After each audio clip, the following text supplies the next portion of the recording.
Assalamualaikum warahmatullahi wabarakatuh.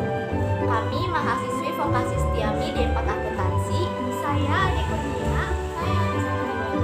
Saya Melisa Ida. Saya Siti Wisnu. Saya Sita Maria. Akan merisum video kuliah pengantar ekonomi yang telah disampaikan oleh Ibu Sri Mulyani selaku Menteri Keuangan Negara Republik Indonesia. Di sini saya akan menjelaskan tentang ekonomi mikro dan makro. Ekonomi mikro yang biasa disebut mikroekonomi adalah cabang dari suatu ilmu ekonomi yang mempelajari tentang perilaku konsumen dan perusahaan serta penentuan harga-harga pasar dan kuantitas faktor input barang dan jasa yang diperjualbelikan. Sedangkan ekonomi makro atau yang biasa disebut makroekonomi adalah studi tentang secara keseluruhan. Makroekonomi menjelaskan perubahan ekonomi mempengaruhi banyak masyarakat, perusahaan, dan pasar. Di sini saya akan menjelaskan tentang bagaimana berpikir secara ekonomi. Berpikir adalah berkembangnya ide dan konsep dalam diri seseorang dengan proses dinamis, di mana individu bertindak aktif dalam melanjutkan hal-hal yang bersifat abstrak. Berpikir secara ekonomi adalah berpikir manusia tentang kemiskinan dan kesejahteraan, produksi dan distribusi, menunggu dan konsumsi, harga dan uang, dan seterusnya. Keputusan ekonomi dibagi menjadi 3 tipe. Yang pertama, keputusan terstruktur. Keputusan terstruktur adalah keputusan yang berulang-ulang dan rutin, sehingga dapat diprogram. Keputusan terstruktur terjadi dilakukan terutama pada manajemen tingkat bawah. Yang kedua, keputusan setengah terstruktur. Keputusan setengah terstruktur adalah keputusan yang sebagian dapat diprogram, sebagian berulang-ulang dan rutin, dan sebagian tidak terstruktur. Keputusan tipe ini seringnya bersifat rumit dan membutuhkan perhitungan-perhitungan serta analisis yang terperinci. Yang ketiga, keputusan tidak terstruktur. Keputusan tidak terstruktur adalah keputusan yang tidak terjadi berulang-ulang dan tidak selalu terjadi. Keputusan ini terjadi di manajemen tingkat atas. Informasi untuk pengambilan keputusan tidak terstruktur tidak mudah untuk didapatkan dan tidak mudah tersedia, dan biasanya berasal dari lingkungan luar. Saya akan menjelaskan definisi ekonomi. Kata ekonomi merupakan serapan dari bahasa Yunani kuno, yaitu oikos yang berarti keluarga, rumah tangga, dan nomos yang berarti peraturan, aturan, hukum. Secara garis besar, ekonomi diartikan sebagai aturan rumah tangga. Sementara yang dimaksud dengan ahli ekonomi atau ekonom adalah orang menggunakan konsep ekonomi dan data dalam bekerja. Jadi ekonomi merupakan salah satu ilmu sosial yang mempelajari aktivitas manusia yang berhubungan dengan produksi, distribusi, dan konsumen terhadap barang dan jasa. Sedangkan ilmu ekonomi menurut para ahli adalah suatu bidang ilmu yang pengetahuannya sangatlah luas. Definisi ilmu ekonomi tersebut dihubungkan kepada keadaan ketidakseimbangan di antara lain: 1. Kemampuan faktor produksi untuk menghasilkan barang dan jasa. Yang kedua, keinginan masyarakat untuk mendapatkan barang dan jasa. Halo guys, sekarang giliran aku nih ngejelasin apa itu prinsip ekonomi.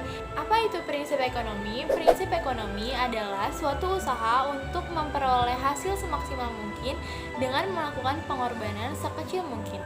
Tujuan dilakukannya prinsip ekonomi adalah antara lain: 1. Memperoleh keuntungan semaksimal mungkin.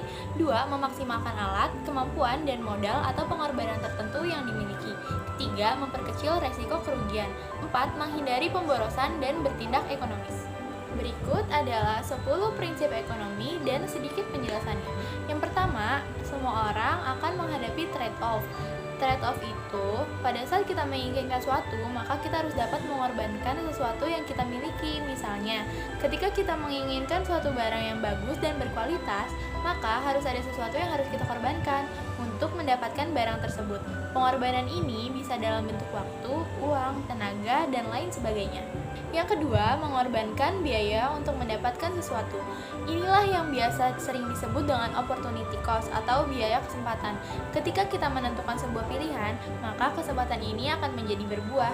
Oleh karena itu, kita harus dapat mengambil kesempatan untuk mendapatkan sesuatu yang punya nilai lebih baik, atau setidaknya sebanding dengan biaya yang telah dikeluarkan. Yang ketiga, berpikir secara rasional. Setiap orang telah menggunakan pikiran yang rasional setiap kali kita memutuskan sesuatu. Berpikir secara rasional akan membuat seseorang untuk memahami keuntungan dan juga kerugian setiap kesempatan yang dipilih. Yang keempat, tanggap terhadap insentif. Pada umumnya, manusia akan lebih aktif ketika kita mendapatkan keuntungan tambahan dari hal-hal yang telah dikerjakan.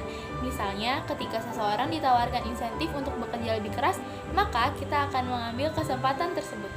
Yang kelima, perdagangan menguntungkan semua pihak. Negara yang produksinya tidak optimal akan membeli barang dari negara yang produksinya lebih optimal.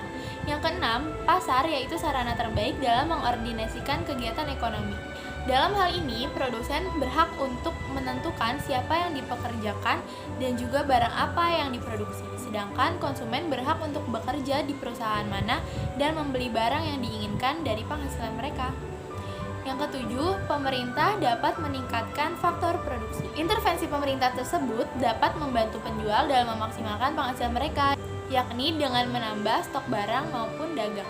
Yang kedelapan, standar hidup negara bergantung pada kemampuan dan memproduksi barang atau jasa. Artinya, tingkat pertumbuhan produktivitas suatu negara akan dapat menentukan tingkat pertumbuhan pendapatan rata-rata. 9. Inflasi terjadi jika pemerintah mencetak banyak uang. Tingginya jumlah uang yang beredar di masyarakat akan membuat nilai uang menjadi lebih merosot. Hal ini kemudian akan mengakibatkan terjadinya inflasi dari suatu negara. Lalu, masyarakat menghadapi trade-off jangka pendek antara inflasi dan pengangguran. Tarik ulur antara inflasi dan juga pengangguran sifatnya sementara, namun hal ini dapat terjadi dalam rentang waktu bertahun-tahun. Uniknya, ada beberapa negara yang telah mengalami inflasi justru membuat angka pengangguran menurun di negara tersebut. Namun, hal tersebut belum pernah terjadi di negara Indonesia ini. Saya akan menjelaskan tentang faktor produksi. Yang pertama ada tanah. Tanah mencakup semua sumber daya fisik alami, tanah pertanian subur, manfaat dari iklim sedang atau memanfaatkan tenaga angin dan tenaga surya. Kedua, tenaga kerja, yaitu faktor produksi insani yang secara langsung maupun tidak langsung dalam menjalankan produksi. Yang ketiga ada modal. Barang modal digunakan untuk memproduksi barang dan jasa konsumen lainnya di masa depan. Modal tetap termasuk mesin, peralatan, teknologi baru, pabrik, dan bangunan lainnya. Modal kerja berarti stok barang jadi dan setengah jadi. Yang keempat, kewirausahaan. Dianggap oleh beberapa orang sebagai bentuk input tenaga kerja khusus. Pengusaha itu sendiri adalah individu yang memasuk produk ke pasar untuk mendapatkan untung. Demikian yang dapat kami sampaikan. Wabillahi taufiq wal hidayah. Wassalamualaikum warahmatullahi wabarakatuh.